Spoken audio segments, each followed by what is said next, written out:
Start streaming. On the Google Docs. Let's make sure the YouTube is working. Stream health is green. Ubisoft It's still live. hasn't taken us down. Says it's live. It says it's live. It says it's live. It said it was live during The Last of Us. It looks like we're live. No, I mean, I got the notification on my desktop that we're live. Fantastic. Greetings, Kooplings. Thank you for tuning into another episode of Nintendo Shack, a proud member of the PSVG Podcast Network. And now that the Shack is back, let us talk all things Nintendo. This week was a huge week. It was E3, Nintendo's big direct. They had a lot to show, and we are excited to get into it. But before we do, let me introduce those that are joining me on this quest. Kevin Austin returns to the Shack. What's up, buddy? Well, hello. You know, I haven't really had anything to do all week, so I figured I'd swing by the Shack and hang out for a little bit. Yeah, I yeah, mean, it's so, like- yeah, I mean, It's not like, I think you had like only 20 podcasts. we had to get something out of him. I mean, he's just been hanging around. He's playing Fortnite repetitively. And then that lovely voice you heard over there, stage right. Caro, what's up? Hi, I don't know if it's lovely. I was screaming bloody murder yesterday, and I'm pretty sure you guys don't want to hear my voice again. For those of you that watched the live stream, you know exactly what she's talking about.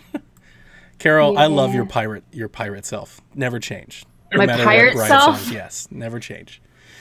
And as always, I am Donnie Reese, one of your hosts, co-hosts, whatever you want to call me here at the Nintendo Shack. And yeah, man, E3 Direct Week, big news.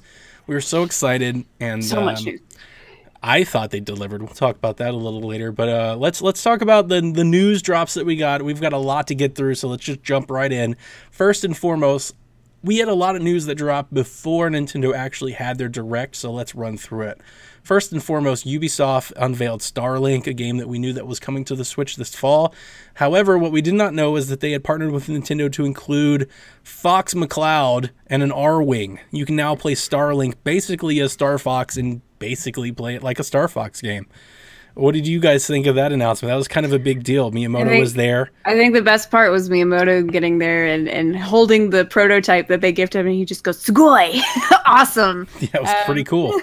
And it makes me want to be on the Ubisoft stuff next year, because that's going to be another year of Miyamoto just showing up randomly in the crowd. They've done it 2 years in a row now. I heard It was the smartest move Ubisoft could have done, because Toys to Life is dead. We all know that, except for Amiibos, which people primarily get because they're collector's item, not because of the functionality in the games, because Correct. they really don't have much, if any.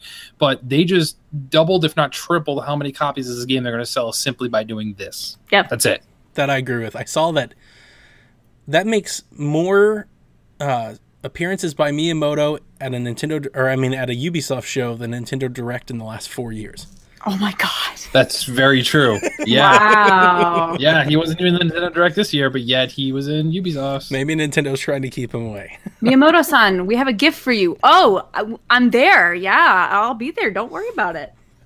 That's interesting. At the Ubisoft show, they also announced Trials Rising, the dirt bike explosion wrecking game that's coming to Switch. It includes co-op. It drops in February of That thing 2019. looks hilarious. It did. That was a good trailer. They did well by that game. Probably better than I think I've ever seen it done. We've seen, I'm going to say a lot of Trials. four Trials games, Yeah. maybe more. Might Yeah. be more. Might be And more. I've never seen a trailer try to sell me on the game. They really kind of went with the like whole burnout. Let's watch everybody just like wreck shop as much as possible, and Yep. it was really funny. The grossest Also, face we full saw possible. Just Dance. We saw more Donkey Kong DLC for Mario Rabbids at the Ubisoft show.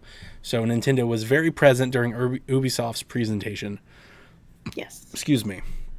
We also learned that Tales of Vesperia is coming to Nintendo Switch day and date. This is a remaster of the game, the long series of the Tales games. I've never played this one. Caroline has played a Tales game, but not this one. However, I do believe most people consider this one to be the best in the Tales series. Yeah, that's what you've said the general consensus is. Yeah. I've personally played Tales of Symphonia on the GameCube, and I loved it when it was, back then. And obviously we're talking a few generations ago. It'd be interesting to see how the series has developed since then. I think this is only maybe the fourth game coming to a Nintendo console, aside from that one and one on the 3DS and one on the Game Boy, I think. But I think I might pick it up just because I got to get my JRPG itch.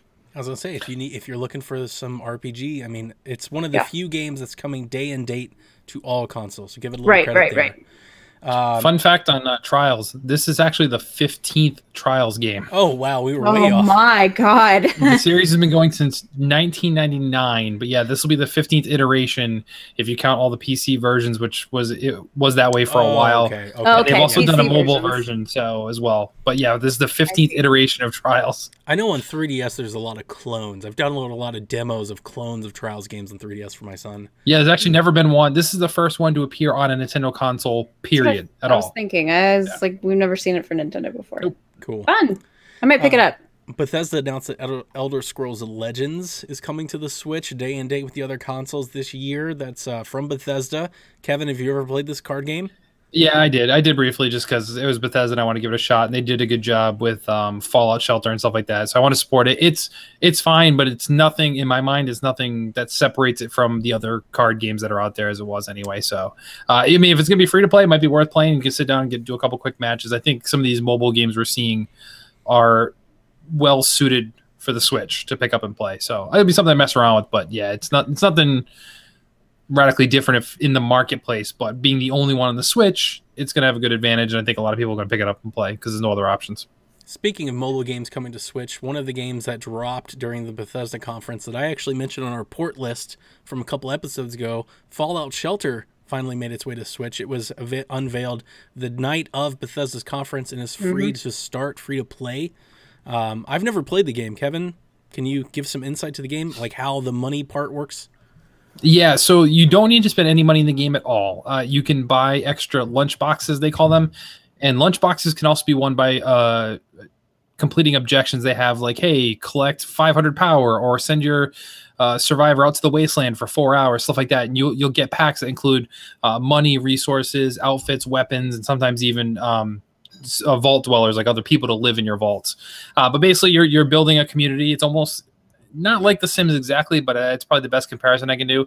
You build the different rooms in your shelter. They have different functions, whether they produce energy, which you need to keep the power on, water, food, places to live, place to build health packs and heal people, place for people to train, and you kind of just compound and go through. When you hit a certain point in the game, though, you can add in missions, which is kind of fun, where you'll send a squad out basically to do a raid. They'll raid another vault or another building, go through and able to select. You kind of tap on the different rooms and you're able to go through and fight enemies and collect gear and loot and go back to your room. But the microtransactions can be used to buy extra lunch boxes, which will contain random gear. You can buy extra pets. Yes, Caroline, there's pets you can have. That give you different perks like extra strength, or they scavenge for you, stuff like that. And then there's also what's his name? It's the robot handyman type thing. I forget the exact name of it. And he'll go around and either auto collect the resources in your vault, or he can actually go out into the wasteland and collect money for you, which takes a lot longer, but he can go out there and do stuff automatically for you. So nothing that it's not a pay to win at all in this. You can do everything just simply by playing. Cool. Very cool. And it honestly, in having played it both on mobile, PC, and Switch, it plays best on Switch. So to take a page out of Microsoft's book, it's better on X. Well, in this case, this is better on Switch. Well, there you go. Load times are way faster, and it's just very intuitive with the different button combinations. Nice. Cool. Double Fine announced that Broken Age and Grim Fandango are coming to the Switch. Those are adventure games for those of you that are into that stuff. I tried Grim Fandango when it came out on PlayStation 4. That is not a game for me. However, Broken Age has been on that backlog list for quite a while because I hear it's very good. The reviews for that game are very positive. Have either of you played either of those games? Nope. Heard of it, but no. I have played Grim Fandango back in the day when it was out, and it's very much one of those old school point and click adventure type games. I have not played Broken Age though, so that might get me interested. Grim Fandango Remaster I have on PS4 anyway, so there's really no need to pick up on Switch again. But it's definitely worthwhile if you like adventure games and story games. Excuse me. It's just not easy at all. Devolver Digital released a title that I will keep my eye on for quite a while. It's called My Friend Pedro. It looks interesting. It's coming to Switch and PC, and it is a shooter, a side-scrolling shooter that features bullet time mechanics, meaning that you can slow everything down. And I got to tell you, it makes for a great trailer. Their trailer for this game, it was really cool. It's crazy. Was really nice. It has this SteamWorld Heist aiming mechanic where you can have a line of sight that you can bounce off of items. In one of the sections that I saw in the trailer, the character kicked a frying pan into the air and then lunged, froze time, shot the bullet off the frying pan to take out the spy or the assailant or the enemy. Everything is being controlled by a sentient banana. So that is, I presume that's Pedro. That's who you're trying to get, is a sentient banana who's controlling all these people trying to kill you as you go through like waves and waves and waves of people, like kind of like an elevator action game, like a Mr. Shifty type thing. So it looked neat. It comes out in February 2019. It's definitely unique. And as of this moment, it appears it is console exclusive to Switch. Yep, that Awesome. it does. Anything else on that game from you guys? No, it just looked crazy. Yeah, it looks cool. I'm not sure it's something I'd play or be good at because Same. of the multiple things going on at all given time, but it does look very cool. That looks fun. After Party, which if you watched all the conferences, you will know made an appearance at Microsoft's conference, was also announced coming to Switch day and date in 2019. This is from the makers of Oxenfree. It's this party escape from hell is what they more or less called in their trailer. It's got some funny dialogue and whatnot. It looks pretty cool, so that's another one to mark on your calendars going forward. And that joins Galaxy Trail, which also announced that Freedom Planet, the game that made its way to Wii U, is kind of this Sonic Genesis era type game, is coming to Switch this fall. So if you never caught that, if you're a new Switch owner that never got into the Nintendo ecosystem, I would absolutely recommend that. I played that game about halfway through on Wii U, and it was fantastic. It was a really good indie title, budget release. Kevin, Nice. you played Freedom Planet too, right? I played Freedom Planet. Yeah, it's a great kind of Sonic X clone type game. Kind of, yeah.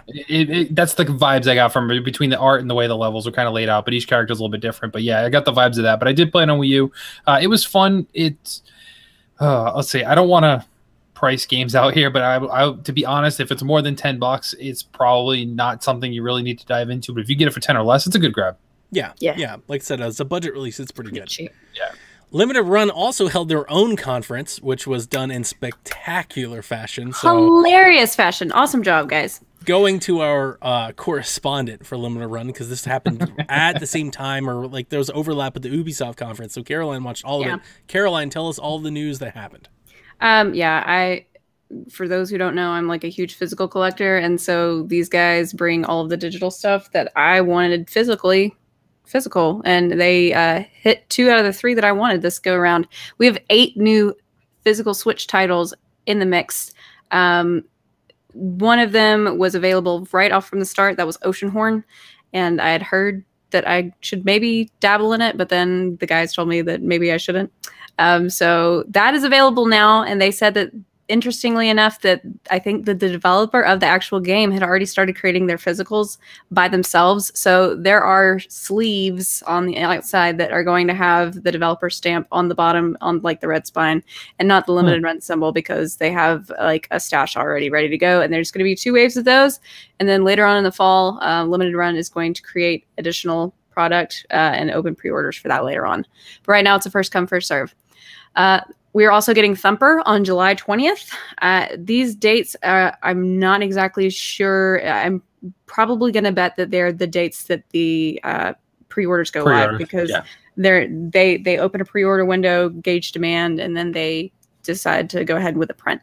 Yeah, they never will give you a release date unless it's already available. Like in the case of Oceanhorn, they always just do, this is the date we're taking pre-orders.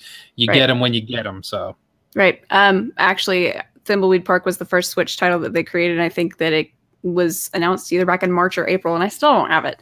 So it's supposed to be here in July.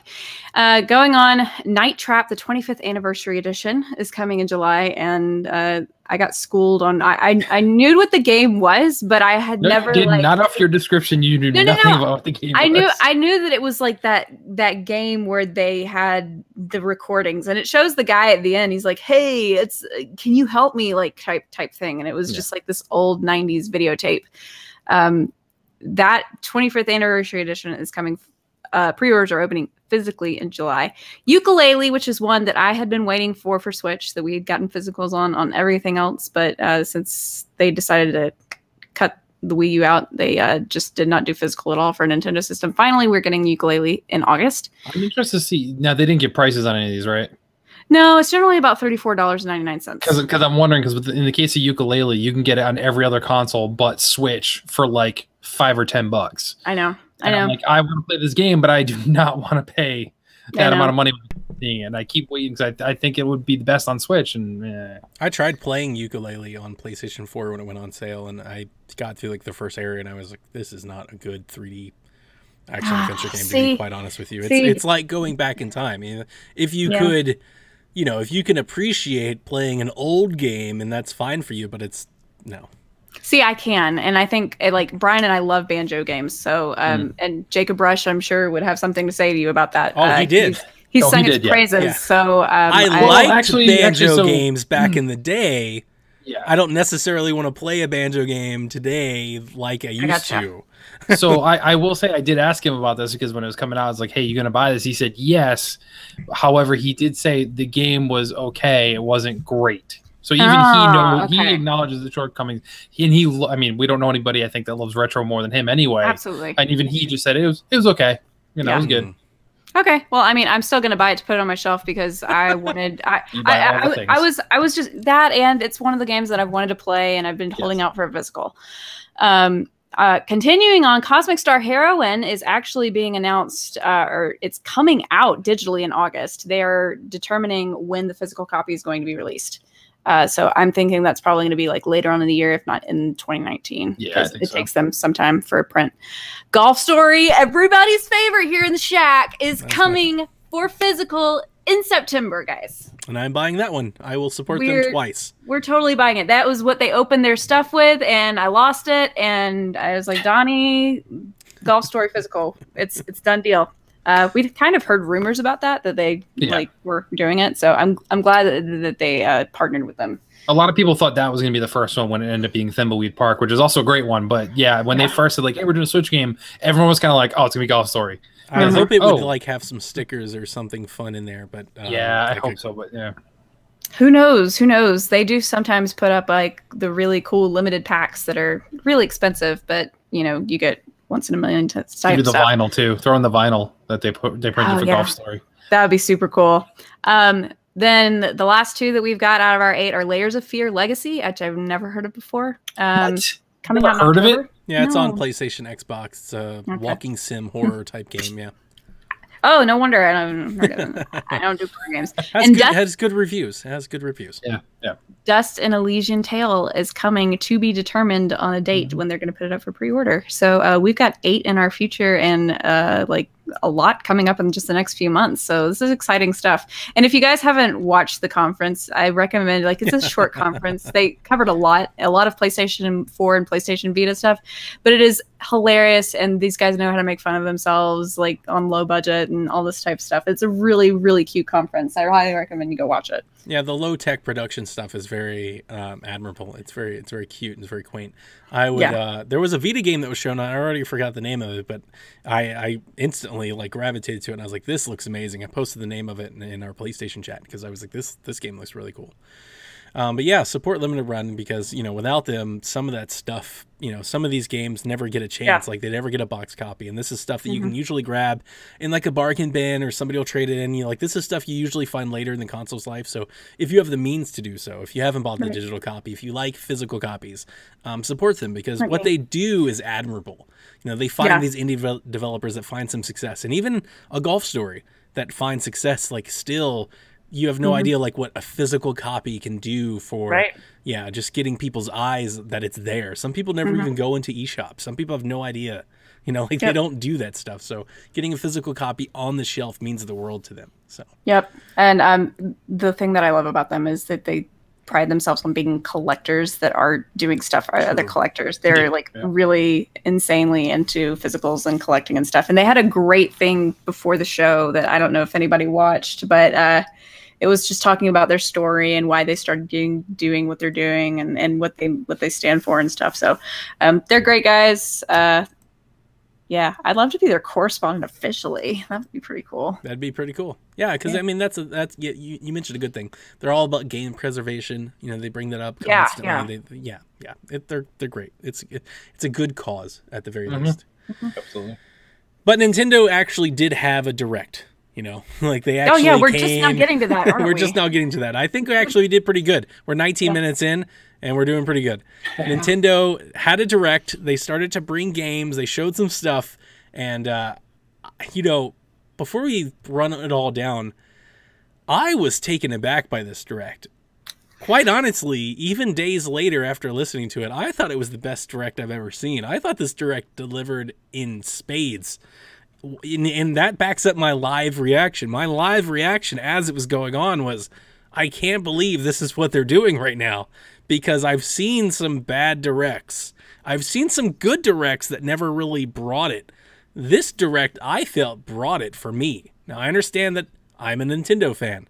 I have some bias here. I can appreciate that. But as a Nintendo fan who likes Nintendo stuff, they brought it for me.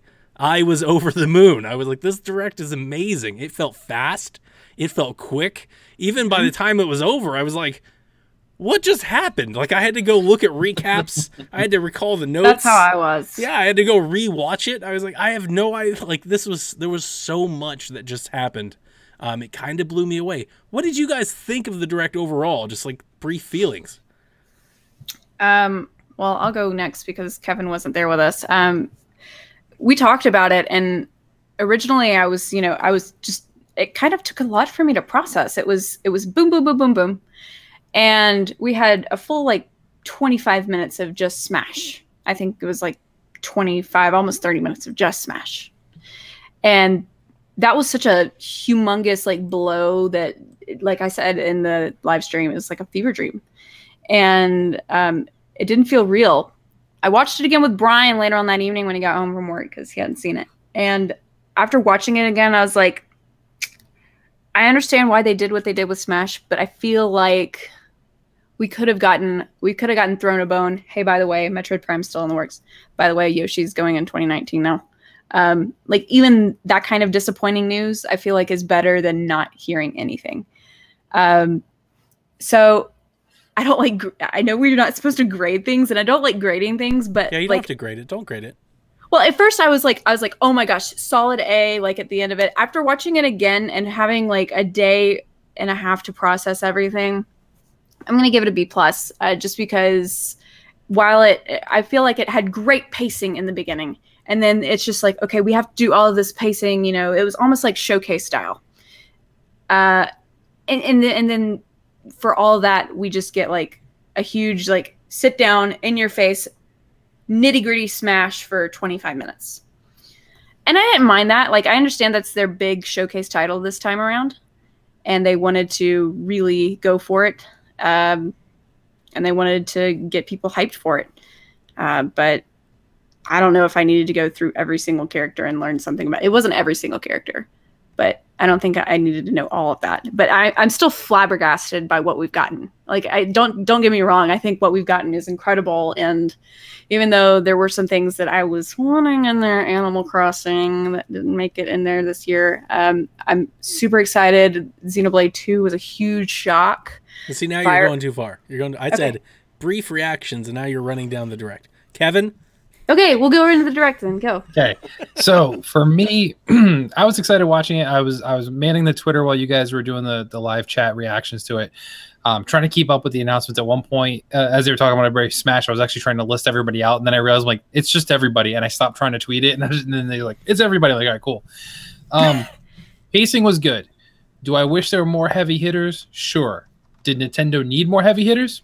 Nope. No, absolutely not. You got Smash, you got Pokemon. That's all they need for this year. The one thing I will say is I'm completely fine with it. Is it the greatest direct they've ever had? I'll say it's one of them. And I think the key here is if you hold this presentation up to others throughout E3, which we've almost covered all of them now between our recaps, this is one of the better ones by far. Sure. A lot of the other ones did not do as good. And the one thing I will say, and we'll get to those, so I'm going to stop my comments here, is all the people sit there and say Nintendo announced nothing. There were 40 games in Nintendo's Direct. Microsoft had 50. So everybody's sitting there saying, Microsoft hit you with game after game after game after game. So did Nintendo. You guys just weren't paying attention because you had your tunnel vision on for, oh, it's just Smash this year. You didn't look at everything else. Yeah. A lot of this list I care about, and there's a lot of lists I don't really care about, but they're there, and that's the biggest thing. Especially for being a Wii U fan, the biggest thing is that the sport is there, and it is here for the Switch, so we got nothing to worry about. I can wait a little bit longer for things to come down, but yeah, like you said, Caroline, do I wish it was Animal Crossing? Yes. Do I wish Pikmin? Yes, because my wife hates me for trading in Pikmin, and I'm still hearing it all the time. I tried showing her stuff from E3. She goes, "Is it Pikmin?" I said, "No." She goes, "I don't even care. I'm not even going to watch it." So, oh my gosh. Yeah, it's, Nice. it's hostile over here. But yeah, so that's it. So it was good, not great, and I wish there were bigger heavy hitters, but there's tons of content coming. That's really all that matters. I mean, we cannot complain, and I feel like people are taking a lot of things for granted, and you could not get Smash this year. I'm just saying. I had a hard time coming to grips with the fact that I felt so happy with their presentation, and yet when I went to the internet in our live stream, I brought it up multiple times, I felt very much in the minority. I was like, whoa, people don't like this. And I think it does come down to how do you value Smash? You know, a lot of newcomers, people that have a Switch as a second or third console, they may not value Smash. So to them, they may feel let down. And I think that's fine. For somebody that I don't even know, I mean, I can't even call myself somebody in Smash's core demographic, but I like Smash because of the celebration that it is of Nintendo. As a Nintendo fan, I came into this Nintendo Direct knowing that Smash was going to be there, basically having a good understanding of what I thought they could and couldn't do. And I got to admit, they blew me out of the water with Smash, and I didn't think that was possible. I did not think I could come away going, oh my God, I thought Smash was amazing. I just thought we would see more Smash. You know, like it would just be Smash, and it's so much more than that. But anyway, let's get into the Direct. Let's start. Hold on. One last point, just to summarize it, because your thing as to why does everybody hate it? I have your reason here. All these people now are picking up Nintendo for the first time in years. All they care about is Nintendo's first party lineup because that's what they're used to. So the other announcements that we're going to get to do not factor in at all. So all they saw in the Direct was probably Mario Party, Pokemon, and Smash. They didn't pay, like, they weren't paying attention to Xenoblade. They don't care about stuff like that. Fire Emblem, a lot of these people never have played or heard much of. They don't care about that stuff. And that's the issue, is you have all these people jumping on the Nintendo bandwagon now that haven't been, that are hypercritical about things because they're not there. It would be, to them, it's like Sony having a presentation without having The Last of Us or an Uncharted, or Xbox not having a Gears or a Forza. To them, not having enough Nintendo first-party titles is a huge fail when it's not. This is a celebration of what the Switch has become. The fact they're getting the support from all these other companies, plus their first-party lineup continues to just smash it. Yeah. Good choice of words. That's what people need to realize. And it's just these people that aren't used to Nintendo that don't realize exactly what they have on their hands now. Yeah, that's well said. Yeah, I agree. Absolutely. So they kicked off the Direct with a title called Daemon X Machina. Now, this is a Gundam Armored Core fighting robot, smash 'em, beat 'em up style. It comes from Marvelous Studios. The team members that make up the team working on this game have experience in past series with Armored Core, Soul Calibur, No More Heroes, which the art style represents quite a bit, Fire Emblem, and the Monster Hunter games. I was over the moon for this game. Like, in live reactions, I was like, this looks awesome. But at first, I'm like, what the heck are we watching? And, you know, I kind of had an unsure feeling about it even after I watched it the second time. But then today, I watched the Treehouse Live play it. And that game looks sweet.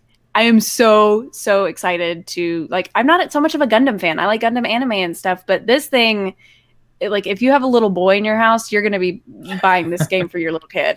I'll be buying this game for the big kid in the house. Yeah, I was going to say, I'm like, yeah. You guys know me. I'm all about big robot smash, blow up, explosions, that type of stuff is great. Can you imagine compatibility with that and the Nintendo Labo robot? That's what I was thinking at first when it first came up. I'm like, I'm sure you can, because it's just a matter of using the Joy-Cons. So depending how the control schemes are, you could totally do that. That would be a very cool DLC thing that they could come up with. Oh, for sure. So for me, when this first popped up, I think kind of like the rest of you guys, I was trying to figure out, okay, what game is this? Like, because you're like, this is kicking off the Nintendo Direct. This has got to be something we know, and we couldn't be any more wrong. For me, looking at it, same thing. Like, at first, I was kind of like, but the more I look at it, the better it is. And in my mind, this might be the best Transformers game we've had in years, even though it's not Transformers. True. Yeah. That's a good point. Transformers. They then transitioned from that into Xenoblade Chronicles 2, Torna, the Golden Country. Caroline, tell us what this is. So let me paint the picture. All of a sudden, we're just like thrown into this Kevin, I'm gonna kick your butt.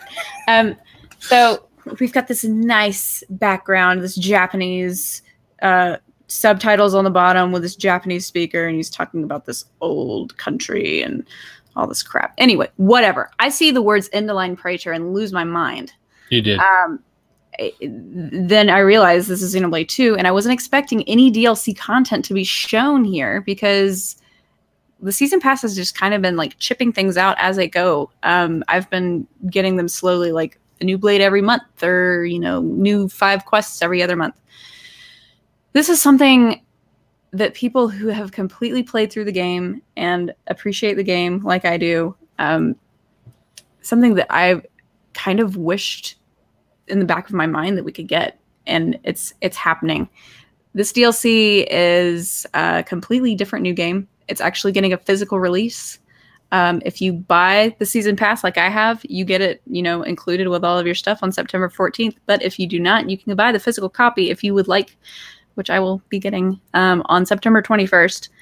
And this portrays the 500 years prior Aegis War that is referenced throughout the entire game. Everything that has happened in the current Xenoblade Chronicles 2 game is as a result of this 500 years ago Aegis War. And you're playing the characters that are in the flashbacks. You're playing the bad guys, basically, before they became bad guys. And I'm stoked. I'm stoked. And then today we get this unbelievable shock on Treehouse.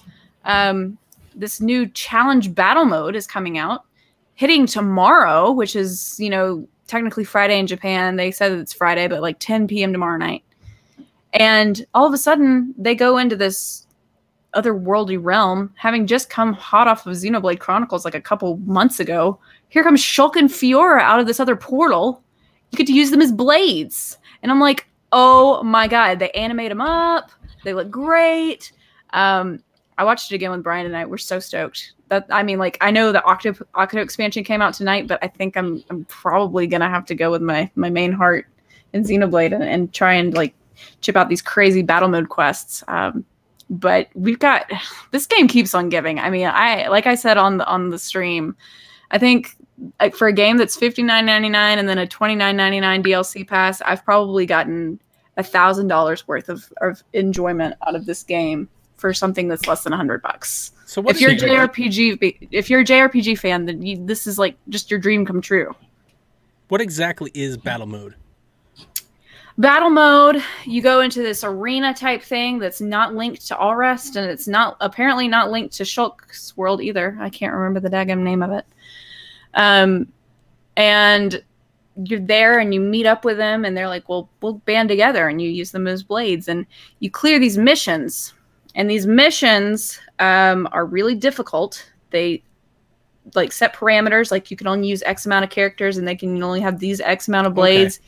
They up or lower your levels depending on the levels of the other enemies. So if you're actually a level 99, but you're fighting level 25 enemies, you're going to be stuck at a level 30. It's going to be really tough. You collect these little cubes that are drops from the monsters. You have to be really quick to pick them up. And at the end, you get loot. And out of these chests, you get more loot. And then those things you trade off with a Nopon, and you get costumes. You get costumes that's like fan service. I mean, we've got a Pyra-looking Mithra, a Mithra-looking Pyra, Morag in a dress. Just all of this stuff that's like referenced in the game that people have been dying to see. Like Candy Stripe Nia. What is that? Everybody's dying to know what Candy Stripe Nia is.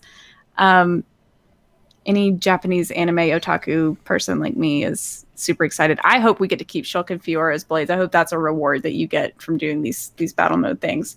That's coming out on Friday, so you guys know what I'm going to be busy with this weekend. That and between Octopath Traveler, what am I going to do? There you go. Coming to a shack near you. I'm excited. I'm going to get the physical release as well because I never bought the expansion pass, and I'm like, why not? So worth it. So worth it. For those of us that either haven't played it or haven't played it a lot, would you recommend getting into the prequel first before hitting the main game? No. No? No. You're going to have so much more appreciation for the prequel having played through the full first game.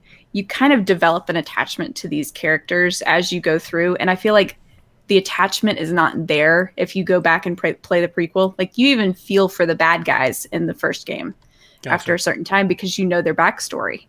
And it just kind of gives it a more charming feel and really kind of heartache, really, you know, because you know the end story of what's going to happen, but you're like, God, I know what's going to happen, but I really want to know what their stories were like in depth before all of this stuff happens. I can't wait to play it. Like, when I saw that we get to play as Laura, my heart jumped. Yeah, something happened. Something jumped. All right, so Reggie Fils-Aimé enters the screen and he starts talking about Pokemon Go. He shows how you can transfer from Pokemon Let's Go. He shows how you can transfer Pokemon Go to Pokemon Let's Go. He shows off the Pokeball Plus. And the one thing that I want to mention on the podcast is he stands in front of a TV in the background and there are ninjas on the screen showing Celeste, showing that was the second time that he came up. And showing Golf Story. Yep. I was like, that's Golf Story back there. Get a little highlight, which I love because Golf Story's amazing. You should buy it physically, digitally, both. And then he goes into what I think is probably like the big surprise. And, you know, unfortunately, I think E3 gamers, they rate conferences based on surprises, and not everything has to be a surprise to be good. Content can be good and you know about it in advance. They can tell you Smash is coming and Smash totally be good because it's awesome without being a surprise. But the big surprise for Nintendo's conference is that Super Mario Party is coming this October 5th to be exact. It has over 80 mini games. The crew are out of the car. They're rolling their board games. You can adjust the board games based on the way you play. So if you only want to play for 15 minutes, or you're going to play for an hour and 15 minutes, you have that ability to do so. So they're learning. I see a lot of Mario Party Star Rush from somebody who played a lot of that. Like, they're trying to make the games faster for those of us that don't have as much time. Right. They showed off some really cool, I think they call it Toad's Rec Room modes, where you can pair multiple Switches together and have different mini games, which is really cool. I don't know how many people will be able to take advantage of something like that, but if you have a group of friends and you all have a Switch, that's definitely something you can get into. It's added value. The one thing that they did not announce, which I'm pretty sure a lot of people will make a point of referencing, is that it does not have online play. So if you were looking forward to that, that's not going to be here. But it does have a really good character set. It did look really well. I mean, without having played it, with Mario Party especially, you never really know until you play it. You don't know how you're going to feel the flow.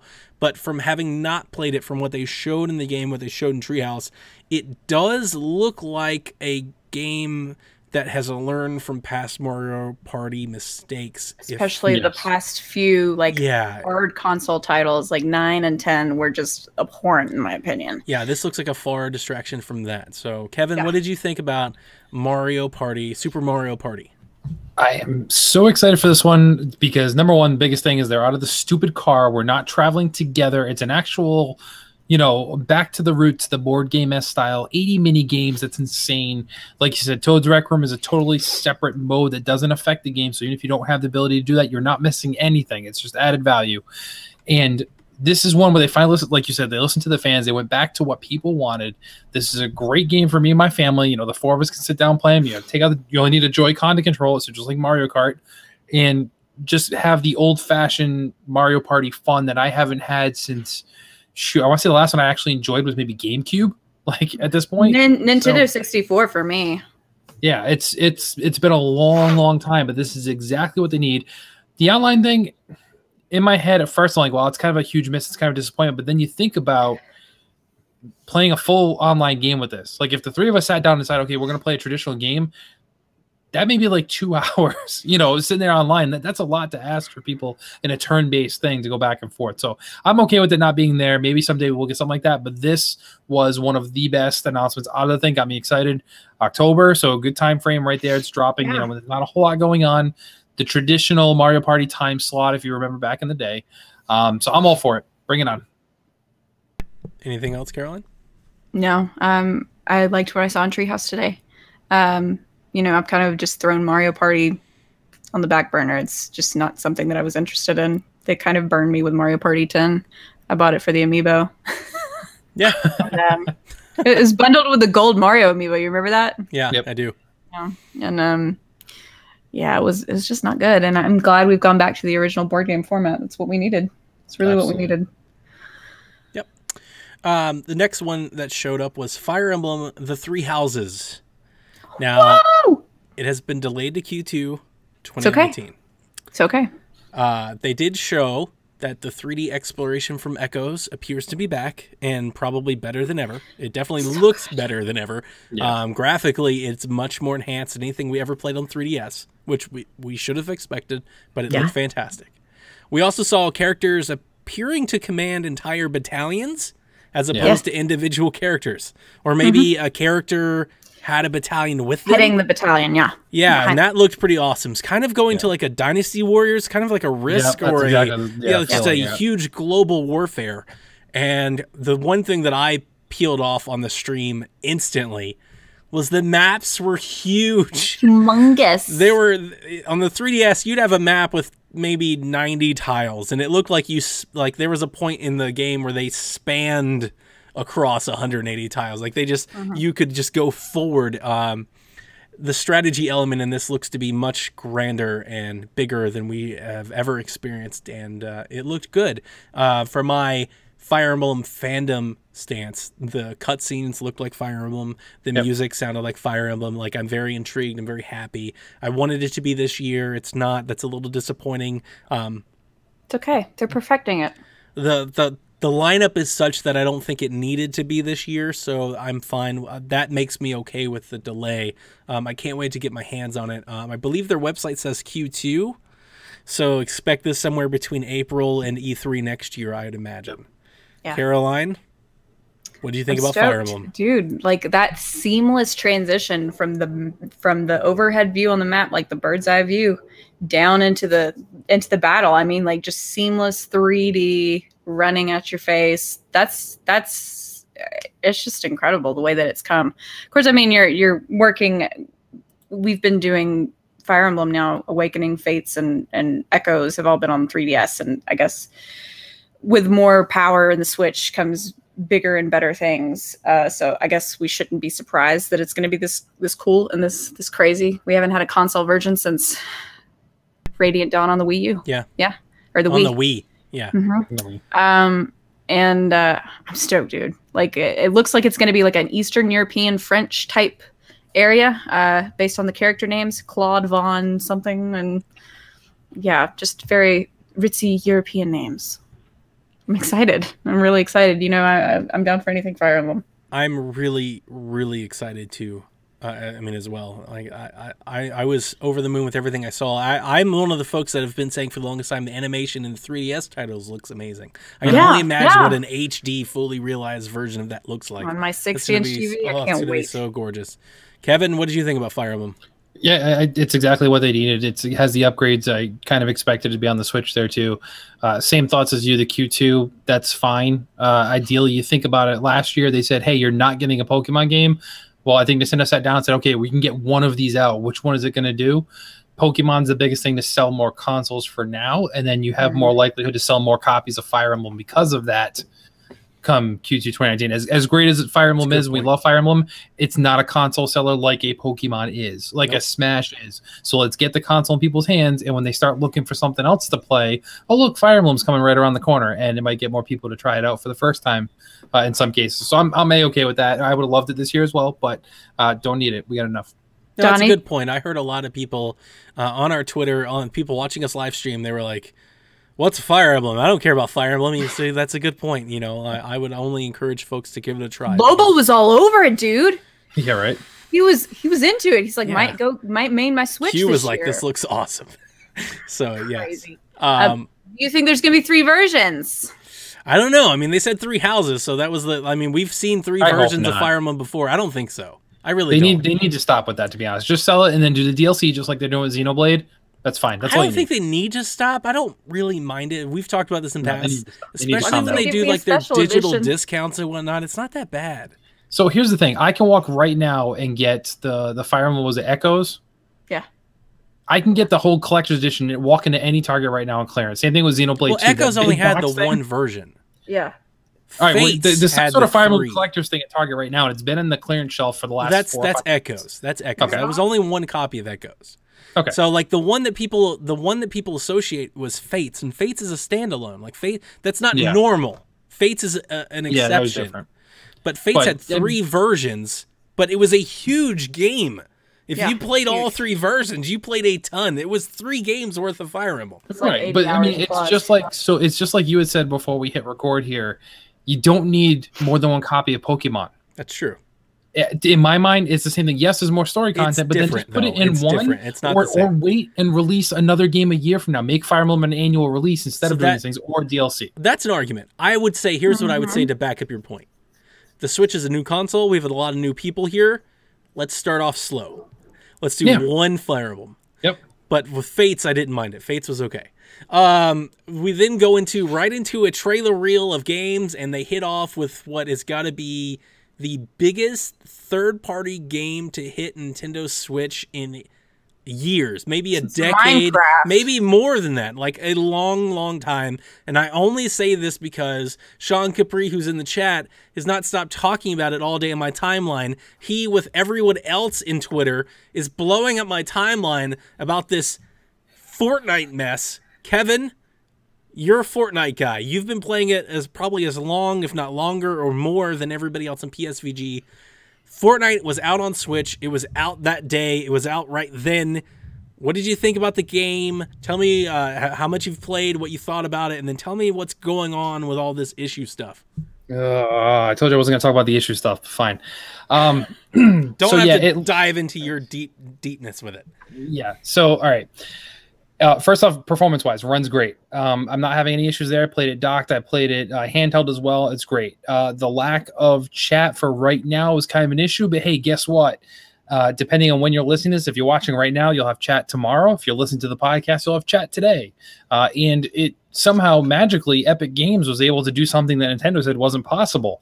You could just plug a headset into your headphone jack, and oh my God, it works! No way. Yeah, so weird. So Nintendo, you need to fix that nonsense. But anyway, I've played, on the Switch, maybe 20, 30 matches at this point. I was playing, I made you guys wait because I was in the middle of a match before we hit record. So you know how that goes. It came out actually before they said it would. So while we were on the Direct, it said, hey, it's going to come out 1 o'clock today. So right after the Direct is over. Justin messaged me and was like, hey, send me a picture, and it was already installed on his Switch. So like I went and looked, I was able to download it while we were in the middle of the Direct. So it dropped earlier than it said. Great Edition makes sense. 125 million active players right now on Fortnite as it is. So gosh. You can't deny that it is all over the place. Now, the issues here. Number one, I will say, these issues everybody's talking about as far as the whole login information with Sony and Switch and blocking and this and that, it does not affect everyone. I want to get that out there in front of people right now. My account is linked. Xbox, PS4, PC, and Nintendo Switch, and I have no problem. The only thing I don't have Fortnite on is my phone because it's not an Android. So that is not the case with everybody. So number one, for people that are all fired up about it, it's not everybody. So stop projecting it like it is. But basically, what is happening is that for some people, if you started playing on PS4 and then you try and use your same Epic ID on Nintendo Switch, it will block you. However, you can do it from PS4 to Xbox. You can do it from PS4 to PC. You can do it from PS4 to mobile. No problems. I've seen a lot of people communicate that they're upset because crossplay. It's not crossplay. It's the issue for most people. That's not what people who already are playing Fortnite that are now getting it on Switch are complaining about. The actual issue is that if you purchase things, and it's tied to your Epic ID, you cannot access them on Switch. That's the bigger issue.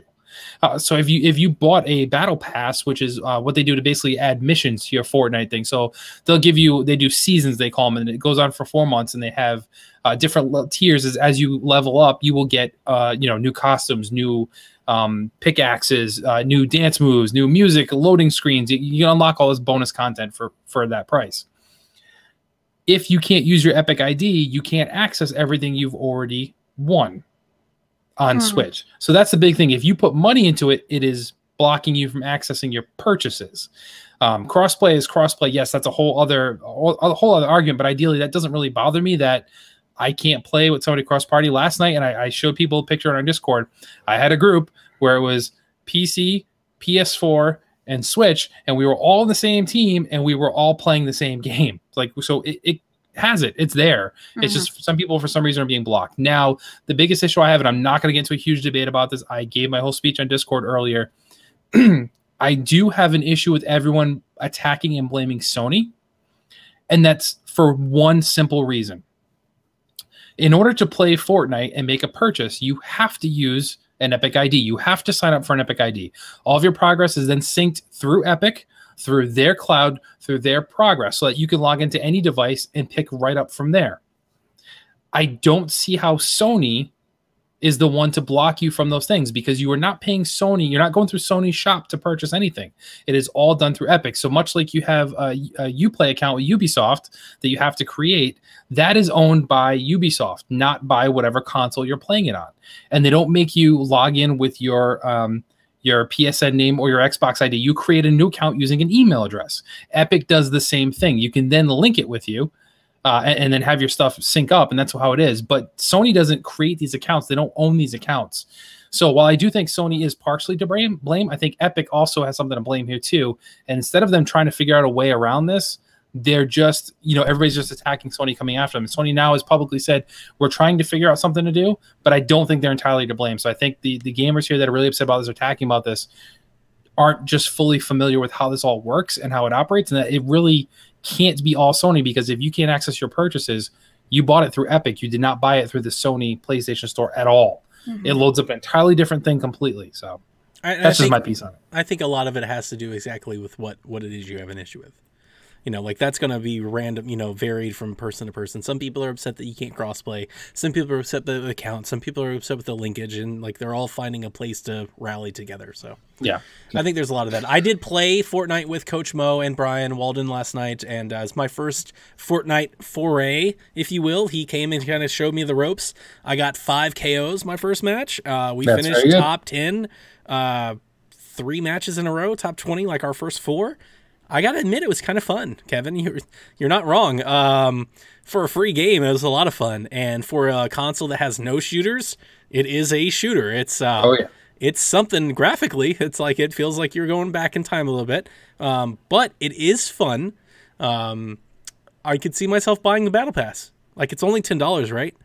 No, it's $5 for a battle pass. $5. My biggest question was, if I bought the $5 pass, would it could I link my what's it called, ID, Epic ID, to my son's profile and let him play under my ID?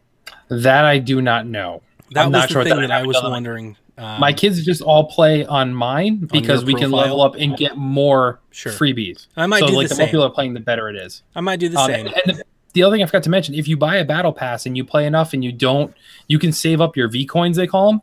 You can actually pay for your next battle pass if you save up on V coins. So right now, because I don't buy the extra stuff, I'm just getting all the unlockable stuff I can get. I have enough saved up to cover me for the next 2 battle passes without spending a dime. Nice. And I can do the same thing on the next 2 battle passes. I'll just keep banking up that coin, and I'll never have to pay for a battle pass again. But I believe you might be right. It might be $10. I don't remember. I bought it. I looked at it. I think it was 1,000 coins, and I think 950 coins is like $10 or something like that. There's a starter pack in there right now for $7 where you get a custom skin, a custom backpack, and 700 coins to get you started.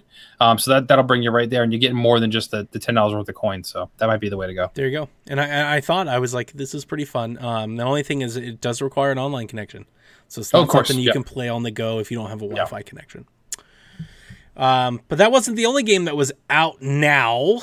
Hollow Knight, which is a Nindies title that I've been trumpeting for quite a while, since that first Nindies Direct was unveiled and released. Out now. It was $15 is how much it costs, $14.99. It comes from Team Cherry, and I bought in. I know Jason bought in. Today I finally got some time to sit down, and I put about 4 hours into it, and I've got to tell you, I thought it was amazing. And it's not really my cup of tea, but I kept trying to get into it. It's a Metroid game. It's a Metroidvania. It's hard though. I I noticed that from watching Treehouse. Yeah, that's the today. thing. It's They hard. showed it on Treehouse.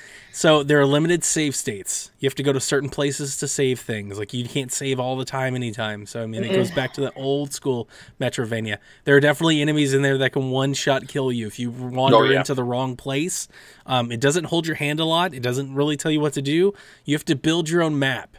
By meaning, like you have to buy a map, then you have to buy a compass to see where you are on the map. Then you have to buy like icons and where you can put icons on the map. So it's pretty core. There's not a whole lot of guides out there either. There's some stuff on Steam, but a lot of it's like achievement hunter, like completionist stuff. But it's really, really pretty. And the sound design, the music in the game is fantastic. It's gorgeous. The art is wonderful. It's I think so they've hand drawn all of the animations, and it's like this really Tim Burton stuck out to me. Shovel Knight meets Metroid game is really the best that I could give you. I watched the upcoming Paintbrush guy. Did you watch that? Yeah. That stuff today on Treehouse? That was fantastic. That boss fight. I mean, like it looked hard as hell. So what you're talking about is they announced a new upcoming download pack that's coming called Gods and Glory. Yeah, Gods and Glory. That's what it was called. Which is their boss rush mode, but it has its own narrative, its own storyline. It's not just like an arena fighter. Like, you have to actually go and figure out all the puzzles and everything to do it. It's coming to Switch for free. The game that came out yesterday has all of the content included for free. So it's all there. $14.99, you get all of it. From a quality standpoint, it's one of the best games you can get on Switch. It may not be for everybody, because like I said, it's tough. If you're not into Metroidvanias, which I'm really not. If you're not into tough, grind-em-out games, this is probably not for you. But because of the art, because of the music, because I'm enjoying it so much, I'm giving it the college try. I'm trying. I probably put in 4 hours. I think I got through... I've collected 2 abilities. So I think it's not like super long. From what I've read, like completionists have beat this game in... $15 game with DLC, I can't imagine. They've beaten it in like 8 or 10 hours, so it's not super long. So I'm probably 20-30% through. And while I'm looking for like tips and hints, like I'm making it. I'm hoping to beat this one. It's worth it. It's rewarding. I feel accomplished in playing it. It's really good. Ultimately, all I really want to say is it's a really quality game. It's way better than most of the indie games that are on Switch. Like I really did like what I saw today on Treehouse, and I might pick it up when I have a spare moment. It's really good. Octopath Traveler got some time in the Nintendo Direct, much to Caroline's impressions. And so this game comes out in July 13th. But Caroline, tell us what happens tomorrow. Tomorrow, we get another demo, guys. We got the first demo that had the dancer girl, can't remember her name, and Oberyn. Sorry, the standard stereotypical knight. I'm going to learn their names. They're going to be Die Hard. Just wait. This one is going to have the thief and the hunter girl, Honnet, which is really great because I wanted to start as Honnet. And no, you know what? I take that back. They played those 2 today on the Switch or on the Treehouse Live. This demo coming out tomorrow allows you 3 hours of early play of any of the 8 characters, and your 3 hours save carries over into the full game. So you get to pick whoever you want. I watched Honnet today, and Honnet gets to tame any beast that she comes across that can be tamed. That basically excludes bosses and humans, obviously. She's got a daggum snow leopard kitty cat. I'm sold. That's mine. It's mine. Its name is Linde. It's adorable, and I'm so ready. That with Octo expansion and Xenoblade this week, I don't know what I'm going to do with myself. It's Father's Day too. How am I going to visit my daddy? Priorities. Definitely. And 3-hour demo is a meaty demo. So even if you're not like really interested in RPGs, this is a great way to jump in and see if it's something for you. One of the big things from this Direct was just how much content hit Switch this week that you could jump into and mess with if you wanted to. You've got Fortnite, you've got Paladins, you've got Fallout Shelter, you've got this demo that's dropping, Octopath, or the Octoling stuff, which we'll get into here in a minute. There was a lot of stuff that hit Switch this week if you just wanted more content to play. No, Donnie, Switch isn't getting any games. Switch doesn't have any games. There's nothing to play until Smash. They announced nothing. That's right. One of the things that they announced, which was a surprise, it leaked early, but it's still a surprise that this is actually happening. Overcooked 2 is coming to Nintendo Switch and PS4 and Xbox One August 7th, so it's coming very soon. It features online play and 4-player co-op, all kinds of crazy new recipes and new chefs and new stuff. There was some interesting debate going on Twitter about the pricing. Apparently, the physical versions of this, if you're playing on PS4 or Xbox, is $30. The Switch version appears to be $40, so there's a Switch tax. However, if you buy it digitally, it's $25 across the board. Everybody pays less than physical if you buy it digitally. I already pre-ordered it. Kevin, I know you were way into some Overcooked. What did you think about the presentation?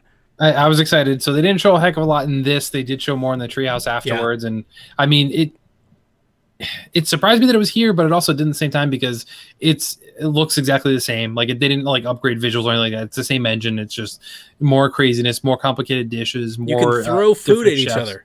Yeah, you can throw food. The online aspect, it's great. I mean, now instead of just domestic violence in the household, you can start screaming at your friends over Overcooked. I mean, I love the game, but yeah, we've yelled at each other so much in my house about Overcooked that this is just going to be bad, but you guys talked me into buying it on the Switch, so I will be joining in as well. We have to play. PSVG has to stream this together, and I think alcohol should be mandated. Absolutely. I absolutely believe this should happen. This is the best. This is the highest rated video we can possibly provide to the internet. This is all voice chat. They didn't say anything about voice chat, did they? We'll just chat through No, Discord. they did, but it's okay. We'll chat through I didn't show Brian the full game, aside from what we saw in the Direct, but I told him about it, and I said that they would pay money for us to play this together. Oh, yeah. And And poor Brian. I'm going to get Overcooked on Steam right now because it's $5, $4 it's like right now. $4.90. Something cheap. Yeah. Just to test the waters, get myself good, and I think I'll be picking it up too. My wife and I, we got 3 stars on every single stage and every single version of the game, including the 2 or 3 DLC packs they were. So like we mastered everything. Wow. The 2 of us. When we did 4, when we had the kids, didn't always work as well. But yeah, we were there. And side note too, if you pre-order now, you get access to an exclusive skin pack as well, which has like 5 or 6 additions you can use. So yeah, definitely. The other game that was unveiled that also leaked early was Killer Queen is coming to the Switch in the form of Killer Queen Black. This is a console exclusive, which I saw a lot of people, they didn't think it was. They thought it was coming everywhere. It's not. Apparently, according to their website, this is a console exclusive. So Killer Queen Black is coming to Switch and PC. The Killer Queen game is typically 5v5, so it's a 10-player multiplayer. On Switch and PC, it's 4v4. So it's up to 8 players can play. And basically, each team starts off with a queen and up to 3 workers, and then they can win in any one of 3 ways: killing the opposing team's queen 3 times, filling their hive with berries, or bringing a giant snail to their team's basket. It's like this joust, Donkey Kong level type thing. There's all these platforms. It's crazy. It's wacky. It's fun. I've been watching a lot of Let's Plays about this. This has been making the rounds on podcasts for quite a while. A lot of folks that visit barcades are very familiar with this game, and it really fits into the Nintendo ecosystem, kind of like Overcooked, where you have like this local co-op multiplayer craziness type game. So it's coming this year. It is dated for 2018. We don't know when, but sometime this year it will come to Nintendo Switch, and I, for one, am looking forward to it. What did you guys think about Killer Queen Black? I love the bringing the snail to the basket. It's just like, nope, the snail. That's it. So it's like, it kind of gave me I don't know. It and Hollow Knight are in the same vein so much as it's bug kind of games, right? They're both very insect kind of games. I got an insect vibe from Hollow Knight. No. There's some bugs in there, yeah, but no. Okay. Well, I just got an insect. Kevin's shaking his head at me. Whatever. I don't know. It looked okay. there's only so many indies I can buy before I start buying them and not playing them, like Steam. So Yeah, for me, hard pass. It's hard pass. it's true. Like it's fine, but like that type of game, like it does so well in barcades because of that environment. The fact you have 8 guys drunk and screaming at each other on the same arcade cabinet, I don't think it's going to translate the same way on Switch. I think it'll be fine, but I don't think it's going to have the legs that it does in a barcade versus how often are you going to play it at home with other people. I don't think it's going to be that big. How many legs? Insects have a lot of legs. 6? Okay. I look forward to reporting back because I think it looks great. On to the main entree this evening, and that is Super Smash Brothers. We knew this game was going to be here. We were all looking forward to it. They saved the best for last, and boy, did they. Oh. The game is officially titled Super Smash Brothers Ultimate. It features every character that has ever been featured in the game, ever. And I didn't think that was possible. It completely blew me away. Also blowing me away was the visuals. The visuals look amazing. They look so much better than they did on Wii U. Like, it's not a port of a game.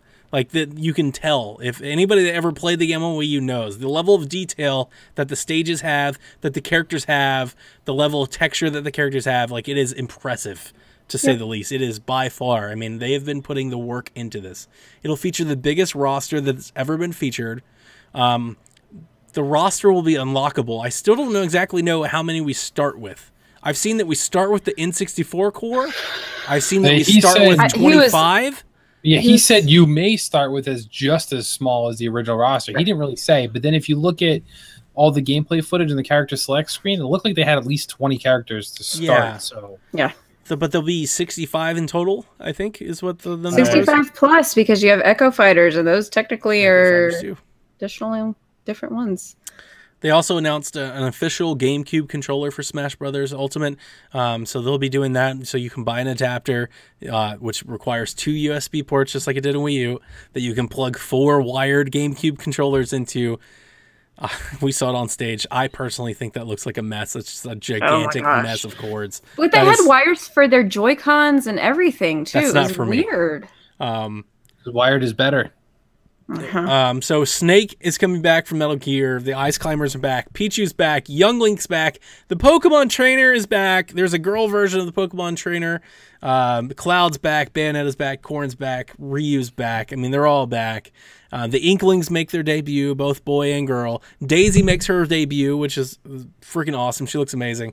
And the big unveiling, the big surprise was that Ridley from Metroid finally gets into the series. Much to fans of Smash Brothers for the longest time have been whining and complaining, Ridley's here.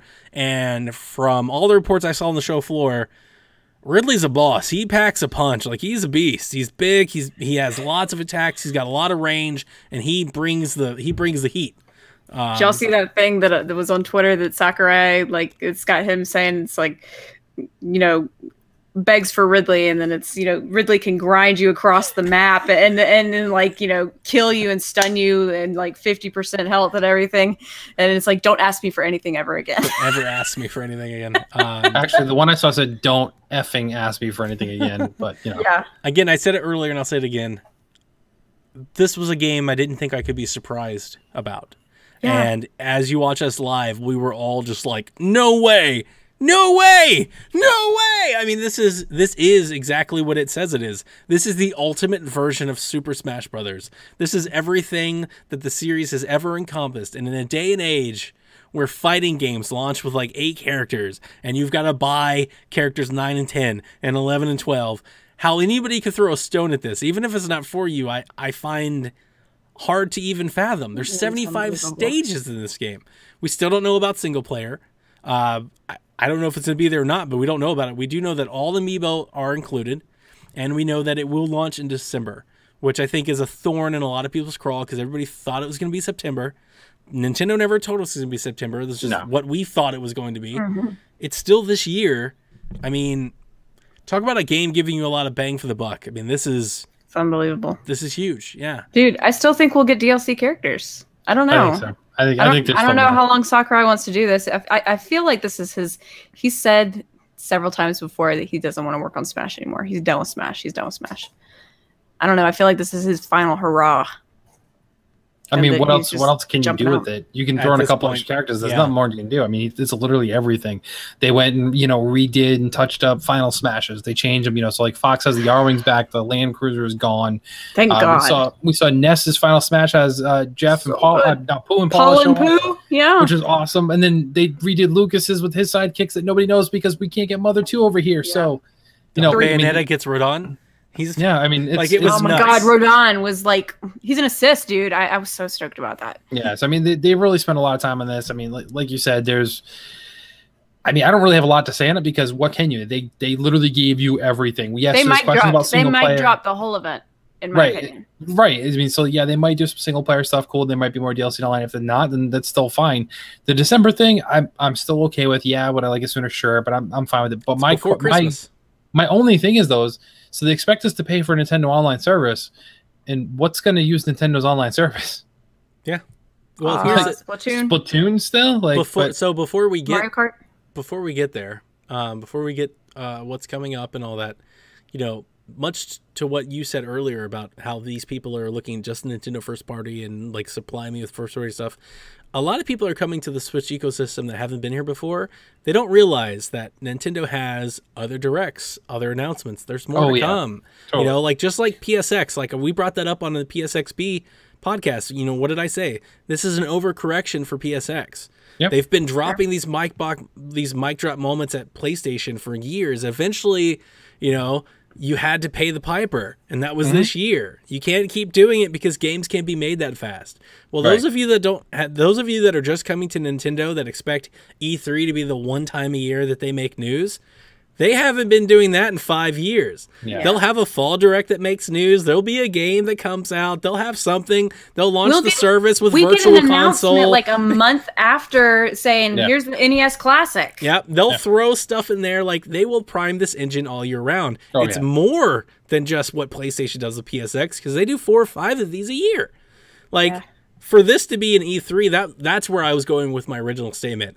An E3 Direct like this was insane. Huge. I never thought we'd see half of what we saw. Like, I was blown away. I was like, this is incredible. And yeah, Smash coming out. As long as it's out before Christmas, it should be a huge sell. I think it's actually interesting that they're put it past Black Friday. Because while, the Black Friday sales, everybody buys stuff, I think everybody's going to buy this anyway. So if anything, Nintendo's probably making more money by putting it after Black Friday because everybody's going to buy it anyway. Yep. So just absolutely huge. But before we finalize our thoughts on the Direct already, Kevin, a lot of people are wondering what they get to play on their Nintendo Switch before Smash arrives in December. Why don't you let them know? Yeah, well, I mean, there's not a whole lot. So let's just go with June. So a couple things are already out now that we got our hands on. Sushi Striker, which I did purchase. Freaking love it. It's so good. It's such a different game off anything else you've played before. Like it's a pseudo puzzle action game kind of thing, but fully voiceovers, very anime-esque. And I don't like anime, but this is funny. It's humorous. It's great. So don't sleep on Sushi Striker. Fallout Shelter's out. Paladins is available now if you buy the Founders Pack, but will be free to play later on the year. So Splatoon 2 Octo expansion, $20. They dropped the bomb saying, hey, it's out now. Ish. So yeah, it should be any minute. It's out as of right now. You're listening to this. Yeah, so 80 plus missions added, new stories, play as an Octoling. You beat single player, you get Octolings and multiplayer to come out. Amiibo 3-pack is coming out this fall. Splatoon 2 is now getting updates through December when it was previously supposed to end in July. So they continue to give us new weapons, new maps, new courses. Then Donnie's favorite Soccer Slammers is out tomorrow as of we recording this. June 21st, we get Minecraft and Pode expansion there. Minecraft, whatever. Mario Tennis Aces is out June 22nd. Mario & Rabbids Donkey Kong Adventure June 26th. Wolfenstein 2 The New Colossus June 29th. Crash Bandicoot June 29th. That's just June. The rest of June. Well, we got nothing. We got nothing to play. July, it's a little bit slower in July, but we're getting Captain Toad Treasure Tracker, which I'm excited to see what people think of that, because if you didn't have a Wii U, you didn't play it. Great game. I loved it. My kids loved it. My wife loved it. It was a big hit in my house. More people are going to get to play it now, which is another win for Nintendo. And Sleep Tight comes out July 26th. I played Sleep Tight at MomoCon. and it's a great, fun little tower defense game that is catching a lot of waves. IGN wrote up a great piece on it. They call it the next indie darling. So I'm excited for other people to finally see what it is, because I think when people start seeing the trailers, when Nintendo drops their eShop update, I think that'll catch people's attention. Yeah, totally. And Octopath Traveler is on July 13th as well, so same day as Captain Toad. So something for everybody that day. Moving on to August, Okami HD hits on the 9th. Hopefully that runs and operates a little bit better than some of these other Okami HDs did on PS4 and Xbox. But Little Dragons Cafe comes out August 24th. Caroline and I are both excited about that one, so we'll be playing that one. Monster Hunter Generations Ultimate will be out August 28th, and Dark Souls is dated for summer, so it's going to fall sometime between that June and August timeline. I think it's going to be in August at this point, because I think they would have said if it was going to be sooner. September hits, so the fall, we're getting some sports games, getting FIFA 19 on September 28th. NBA 2K is also in September, no date yet. And the SNK Heroines is out on September 7th. If you're into those kind of things, it's a hashtag Donnie game, scantily clad anime girls fighting each other. Yeah, too. Moving on to October, we get Mega Man 11 is dropping October 2nd. Starlink Battle of Atlas is dropping October 16th. And it wouldn't be a holiday season without Just Dance 2019. Drops on October 23rd, which we had a very lengthy dance number at the beginning of Ubisoft's conference. The rest of the things that are announced that we know we're getting, but not necessarily a date yet. Arena of Valor is hitting sometime in the fall. PixARK fall. Ark Survival Involved is coming to the Switch also in the fall. The World Ends With You, Wasteland 2, Dragon Ball FighterZ, all hitting that fall window. I don't know how to even pronounce this one. Carcassonne? Yeah. Okay. Holiday 2018. Board game. Yep. Oh, that's right. Okay. So yeah, so Ninjala is dropping in spring, and we know Yoshi is coming sometime 2019 as well. Ninjala was an interesting title that they showcased in the Direct. It was like this Splatoon type button masher action game. I right away I was like, is this a Splatoon thing? But yeah, that dropped there too. And keep in mind, Nintendo, like we said, there's more Directs coming this year, so they will announce more stuff. And they flat out said you'll hear more about Yoshi later. And there's games that aren't even on this list that I thought of while you were running through them. So like Travis Strikes Again, No More Heroes, Travis Strikes Again is 2018. Mark of the Ninja remasters 2018. I believe Nidhogg 2 is 2018. Inside and Fire 2018 not on this list. Inside and Firewatch are coming. Shakedown Hawaii is coming. Wargroove, Hyperlight Drifter, all these indies that we were thinking they're all coming.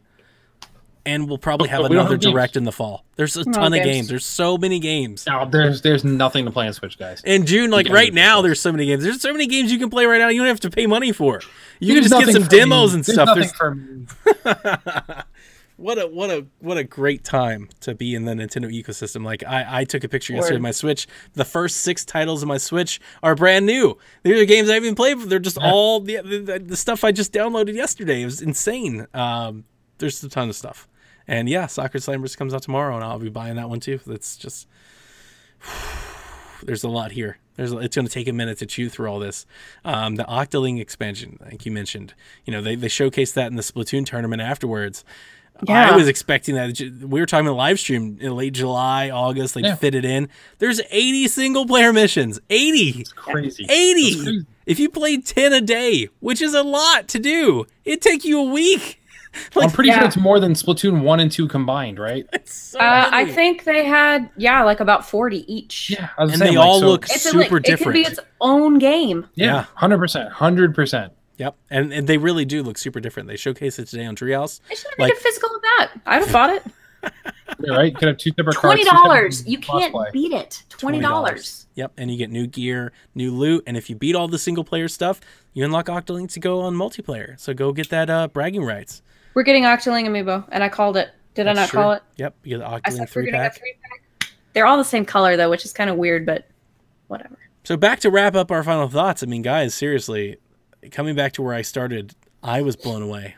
This Direct was more than I possibly could imagine.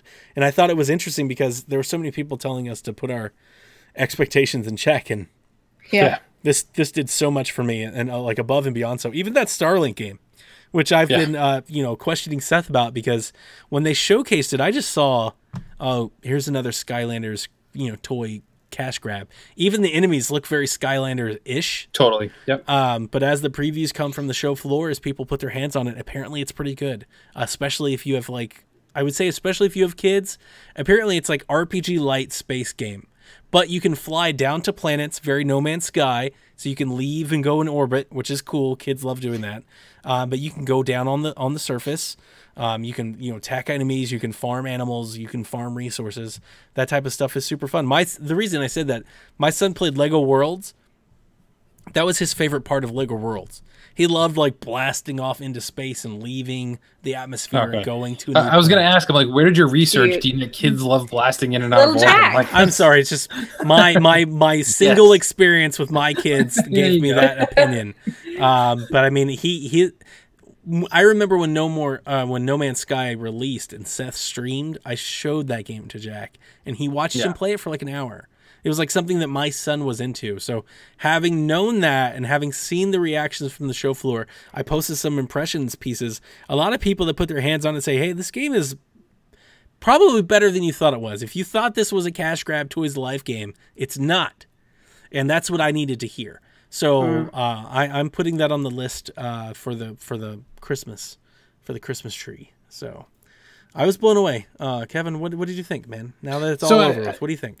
Yeah, I mean, I said a lot of my thoughts at the top of this one. I think they delivered a lot there. Now, do I want more core titles? Yes. Would I have loved to see? And one more thing, yes. So we didn't get that. We didn't get that. And Xbox did that very well with their final thing, with Cyberpunk. So, and then Sony did a great job with what they focused on there too.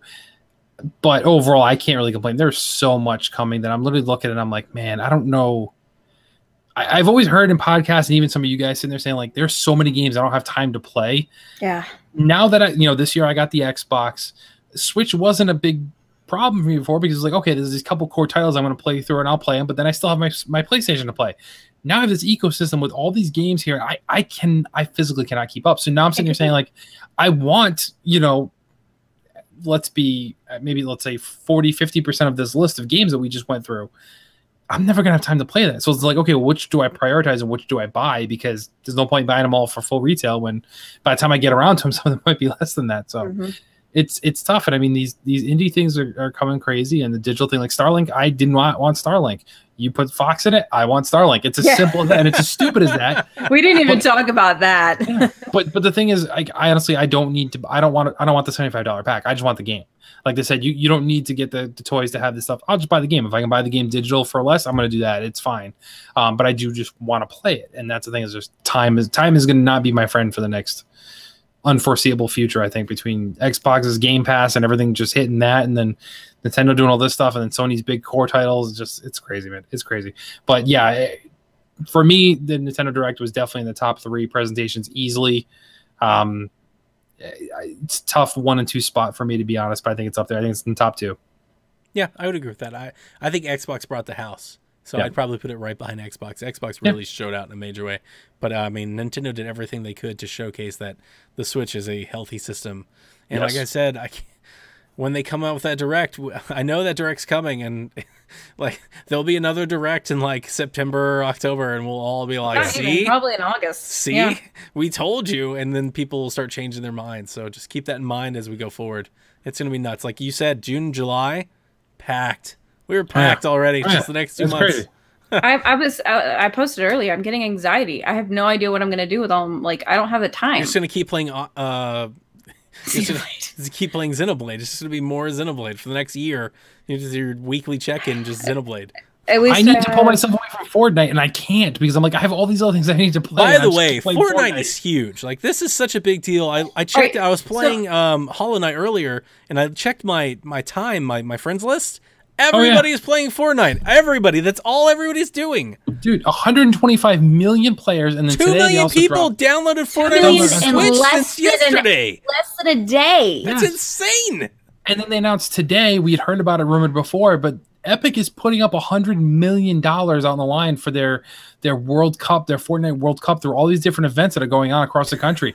I've already said I'm signing up. I am in, but this is not going away, and that's as much as I love it, it's a problem for me because I want to play other things. I'm literally sitting here saying, okay, here's my week. Monday I will play this. Tuesday I will play this. Wednesday I will play, and I need to stick to that so I can get through some of these games. Like it's insane. That's why I'm glad Fortnite does not appeal to me, because I can't get invested into something like that. No, it's horrible. It's World of Warcraft. That's what I'm saying. World of Warcraft. That's what Fortnite. I'm saying. It's an MMO, and my MMO ship has sailed a long time ago. Caroline, any last thoughts? Dude, I mean, I think my enthusiasm yesterday and was just kind of, I've come down. I've kind of like just gotten exhausted from screaming. While I am like, 2 days ago, I was like thinking, okay, Animal Crossing in the morning, right? Animal Crossing in the morning. And it's not happening. But, this time next year, we've got to hear about something about an Animal Crossing title, you would think. We'll see. I'm still not sold on that.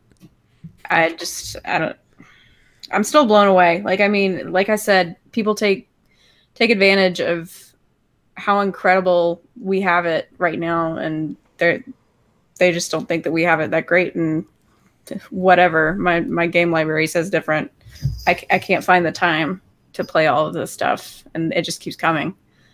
And I'm thankful for it. And I think it was a very fulfilling E3. It's like finishing Thanksgiving dinner and you're stuffed and you're like, what do I do now? That's a good analogy. As another person that owns all the consoles, I'm with Kevin. Like, I think this E3 is probably the best E3 I've ever seen. Like, I literally came away with 50 games that I feel like I want to buy to play. Like, that's never really been the case before. I've seen a lot of games that looked interesting, but this E3, I saw a lot of games that I want to play. Like, I want to play those games, and it's just, wow. And this E3 had a lot of games that are actually coming this year or early next year. Yeah. This year, this E3 wasn't a lot of like, hey, 2 years from now, 3 years from now, with the exception of like Death Stranding and like Halo. I think everything else is like, well, Spider-Man's in 2 months. So yeah, it's like, we're in that sweet spot where the consoles have been out long enough that the pipeline is starting to fill up, and now stuff's starting to release. Whereas the last 3 years we've been waiting for stuff. Now that time has come. Yeah, and you may argue that, like, okay, presentation-wise, it wasn't the best E3. There you go. But the content that was given to us was fantastic. Even EA's content was great. Yeah, exactly. Same thing. Like, we may not like the way it came to Square Enix, same thing. We may not like the way it was done. But, hello, they're delivering the goods within the next calendar year right now. This is what we're getting.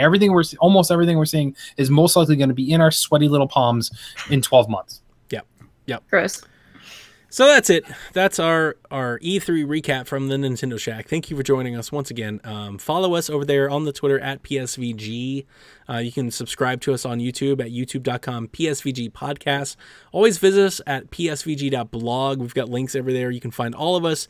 Join the Discord and stay very aware and acutely tuned in to what we're doing, as over the next few weeks, we have some certain announcements to make. Some things are happening. So definitely tune in.